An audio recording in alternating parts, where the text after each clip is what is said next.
Welcome to the Agency Accelerator, the podcast for marketing agency owners who want to grow their businesses faster and more profitable. I'm your host, Rob DaCosta, and today's episode is all about ensuring that your prospects don't ghost you.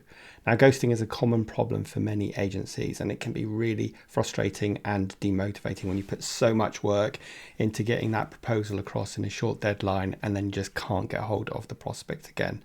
However, with the right strategies, you can prevent ghosting and keep your prospects engaged. And that's what we're talking about in today's episode. So let's get started. I'm Rob DaCosta, and this is the Agency Accelerator podcast. As someone who has stood in your shoes, having started, grown and sold my own agency, I know just how it feels in the ups and downs of agency life. So this podcast aims to ease your journey just a little by sharing mine and my guests' experiences and advice as you navigate your way to growing a profitable, sustainable and enjoyable business.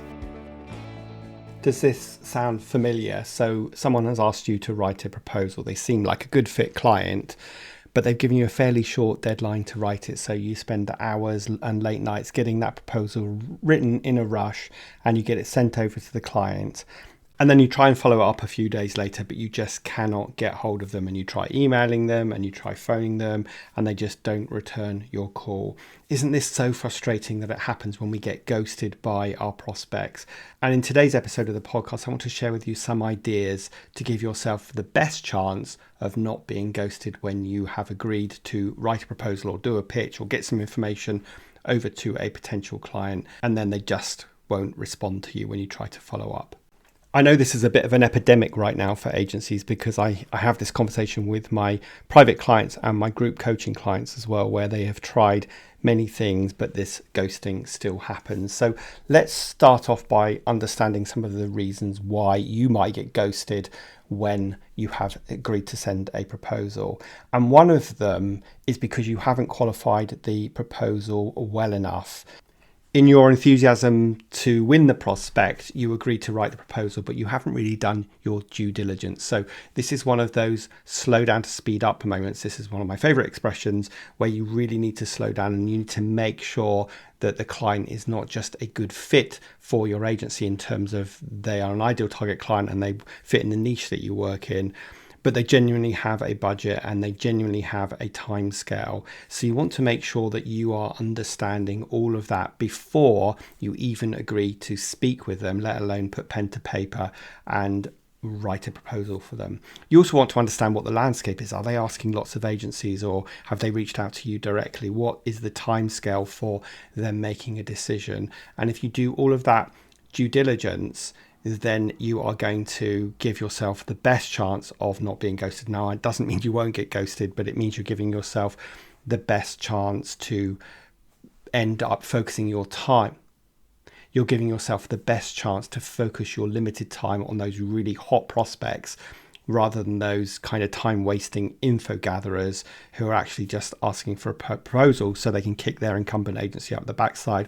Or maybe they're thinking about engaging your service, but they don't really know how much it costs, so they're using you to give them a sense of what their budget should be. And when that happens, it's very rare they'll actually use you. 6 months later, they'll have put a proper brief together because now they understand the budgets and they will go somewhere else. So that's kind of like the first part where we're understanding why ghosting might happen, and what you need to do is to slow down to speed up and better qualify your prospects and actually walk away from those that you instinctually feel may not be a good fit or are potentially time wasters.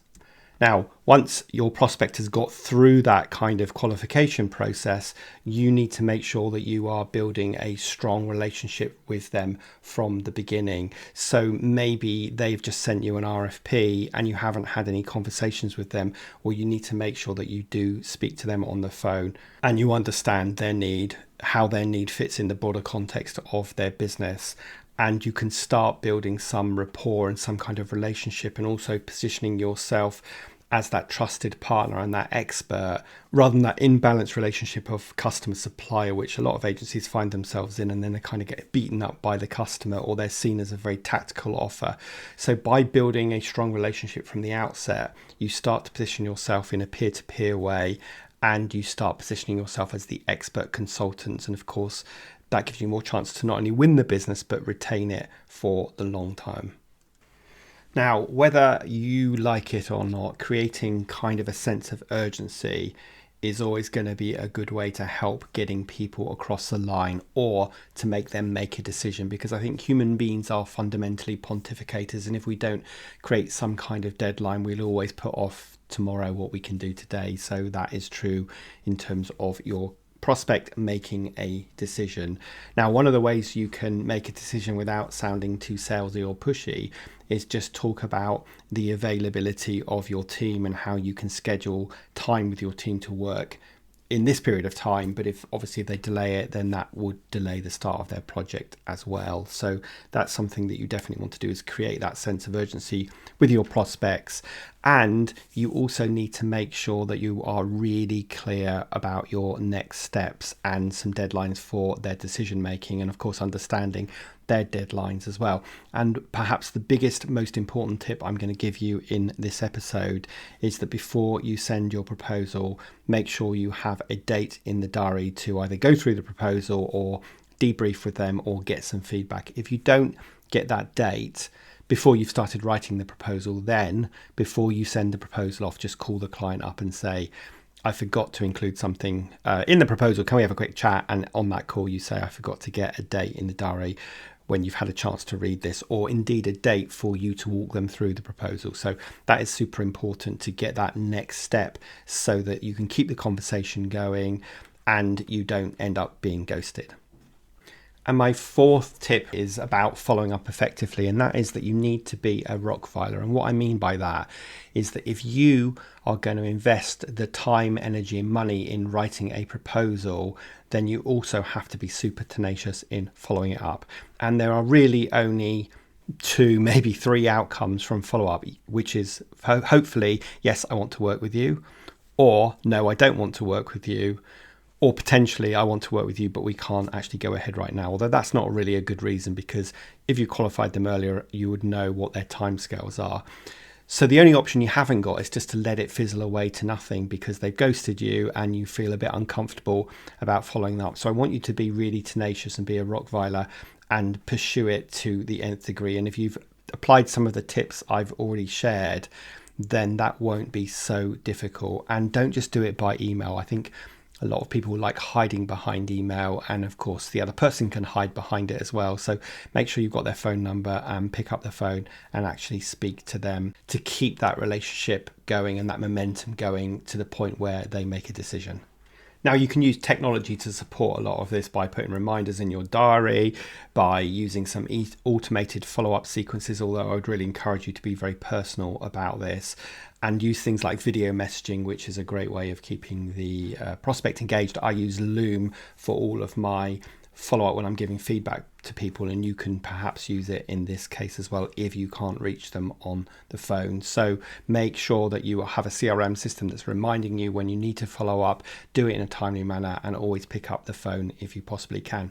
So there you go. Those are my sort of 5 tips on how to give yourself the best chance of not being ghosted after you have sent a proposal to a client. Now, I can't guarantee that if you apply all of this, you still won't get ghosted, but I think you're giving yourself the best chance of not being ghosted. Now, the key to all of this is starting by having clarity on who your ideal target customer is and your niche, and making sure you are qualifying people really well before you agree to write a proposal. I always say to people that your time should be the inverse of the sales funnel. So if you think of the sales funnel, it's wide at the top where you've got lots of kind of cold potential clients dropping in. In the middle, you've got the prospect stage, which is what we're talking about, which is narrower. And then the bottom, you've got the bottom of the funnel where people drop out as customers. Well, your time is the inverse of that. So a triangle, if you like. So at the top of the sales funnel, you really shouldn't be investing much time. And then the further down they get, the more of your time you should invest, which is why you want to use some of these qualification tools early on to qualify people in or out before you even jump on a call and spend half an hour talking to them to find out that they've only got £500 to spend on a brand new website. So make sure you apply all of this and you will give yourself the best chance of not being ghosted. As I said, this is something that I see going on with both my private clients and the members of my self-running agency implementation group. So I know it will be an issue for you. And if you're lucky enough to have never been ghosted, then good for you, but it may well happen in the future. It's certainly happened to me, and as I said, it's happened to my clients. So apply those 5 tips and you're giving yourself the best chance of not being ghosted. So thanks for tuning in to today's episode of the Agency Accelerator. I hope these strategies have helped you and got you thinking a bit differently. And if you enjoyed the episode, please do consider leaving a review. And I tell you exactly how to do that in the show notes. And of course, share this episode with your colleagues as well, so I can reach more people, which means I can impact more people. But other than that, have a great rest of your week, and I will see you next week for the next episode of the Agency Accelerator podcast.